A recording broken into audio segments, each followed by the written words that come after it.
Hello, my name is Todd Baginski. I'm an 11-time SharePoint MVP and a partner and CTO at my company Canviz. In this training module, I'm going to show you how to work with the Web Part Property pane. This is section 2 of the Working with the Web Part Property pane training module. In this section, I will discuss building custom property pane fields.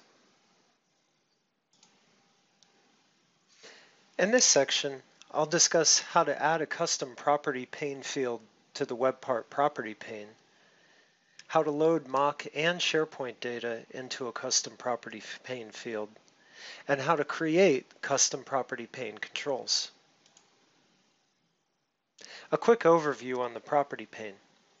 The property pane supports the following field types right out of the box: labels, text boxes, multi-line text boxes, checkboxes, drop-down lists, links, sliders, toggles, and custom controls. You can see examples of these things in the screenshot here.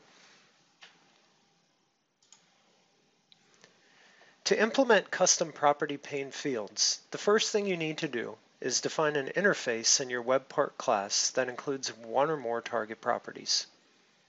Here you can see an example of an interface that I have defined and that I have many different target properties inside of there, including one called Custom Field.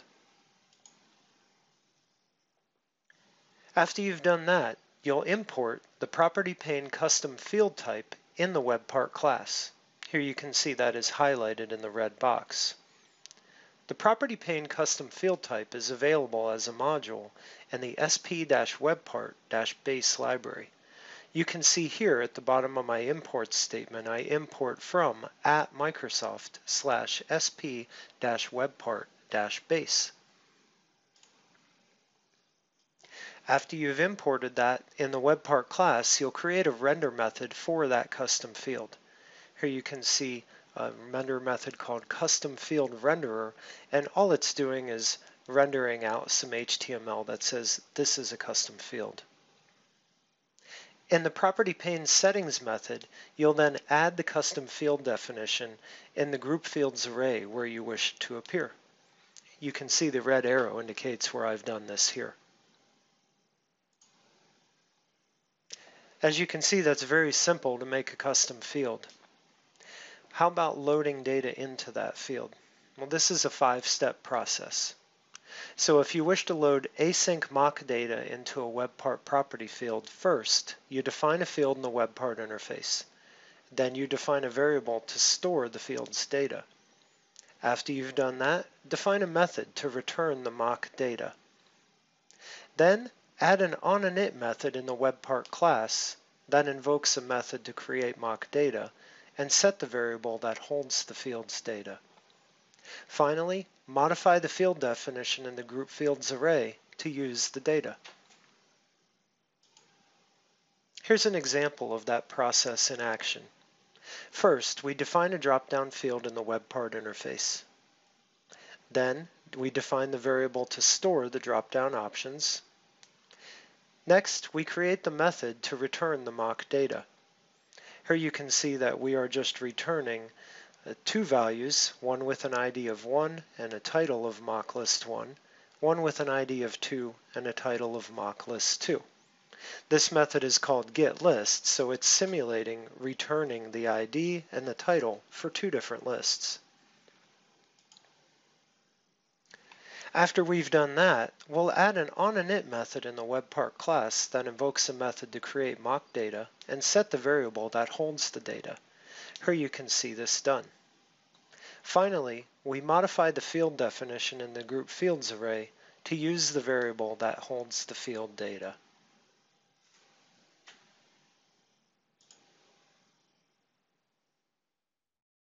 The next thing you need to do is update the method used to return the mock data to return SharePoint data when the Web Part is not running in the local environment. You can see that my arrow here points to the mock data that I created before. But if I want to return real SharePoint data, I do that in this case in the else statement by calling the SharePoint REST API to return the lists inside of the site.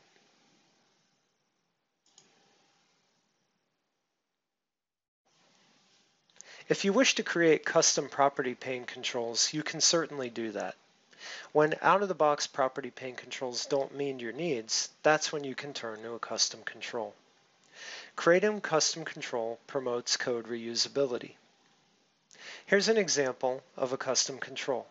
As you can see, this control was implemented as a React component. For more information on how to create a custom property pane control, please see the GitHub repository at the bottom of this slide.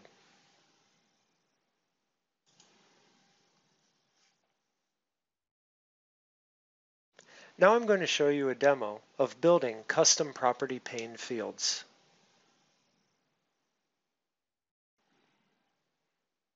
This web part demonstrates how to build a custom property pane field in a web part. You'll notice that this code comes from Module 5, Exercise 2, that you will find associated with this particular video in this training module. The first thing I'd like to point out is in the iHelloWorld web part props.ts file. Here I've created my custom field. It's of type string and it's named custom field. After I did that, I went over to the hello world web part.ts file and I made sure I imported my property pane custom field from Microsoft/sp-webpart.base. After I did that, the next thing I did was I created a method to render out the contents of that custom field. This one is right here. It's called Custom Field Renderer. You can see that it says this is a custom field. The next thing that I did is I went up to my groups array right here and I defined my custom field that I wish to appear inside of the group in my property pane. And I assign the onRender event here to be this custom field renderer.bind. So that's the one right down here that's actually going to emit this HTML. So I have already run gulp serve and I have that running in my local environment here in my local SharePoint workbench. And so when I put the web part into edit mode, we can see this is a custom field spits out right down there at the bottom. So this is how you could define whatever you want inside of your user interface there to create a custom field just like this in a property pane. Now that I have the custom field created, I'm going to wire it up such that it can display mock data and then live SharePoint data inside of it. The first thing I did was I went to my interface here and I created a new property named list name. After I did that, I decided I wanted it to look like a drop-down field. You can see that right here where I have two mock lists inside of it. So to make that look like a drop-down field, I went back to Hello World Web Part TS class and I made sure I imported that iProperty pane drop-down option right here to build that control.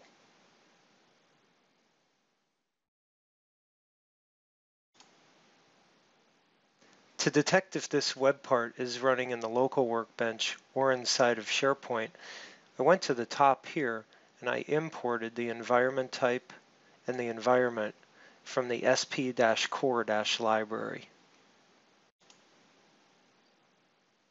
Then I added the following code in the Hello World Web Part class, right here. This code defines the options variable that stores the results from the getLists method. The onInit method invokes the getList method, which will be added later to return the lists in the SharePoint site where the web part is executing. Then it adds the list to the options variable. The next thing I'm going to do is add code to the group fields array in the getPropertyPane configuration method right here. Here's my group fields array. And down here at the bottom, you can see that I created a property pane dropdown for this list name. I've implemented what the user interface looks like with the label for select a list, as you can see down here. Then I've determined which item is selected, and I've returned that option. The next thing I'm going to do is import the SP HTTP client and SP HTTP client response. I'll import them from the SP-HTTP library. These allow me to interact with SharePoint data. The next thing that I do is I create a method to return the mock data if the web part is executing in the local workbench. If the web part executes in the SharePoint site, it invokes the SharePoint REST API and returns the names of the list in the SharePoint site. So here's my getList method which does that. As you can see here, if I'm running in the local workbench, I'll return my mock data. But if I'm not running in the local workbench, then I'm going to make the call to the SharePoint REST API to return that data. Now that I have all that in place, I can show you how it works. You've already seen it here in the local workbench, where I have my mock data that matches up right here with my two values. If I bounce over to my workbench, actually running in the SharePoint site here, and put my web part in edit mode, here you can see a list of all the lists that are really in this SharePoint site.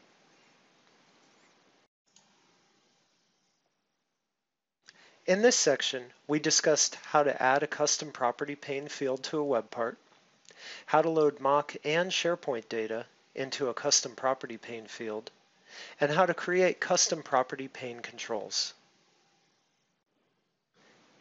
You can learn more about SharePoint Framework and all the things we've talked about here in the SharePoint Patterns and Practices. You can get to this via the URL aka.ms/SharePointPNP. There's a ton of code samples and solutions, reusable components, a lot of guidance documentation, and also monthly community calls that you can watch here to learn all about the SharePoint Framework, SharePoint add-ins, Microsoft Graph, and Office 365 APIs.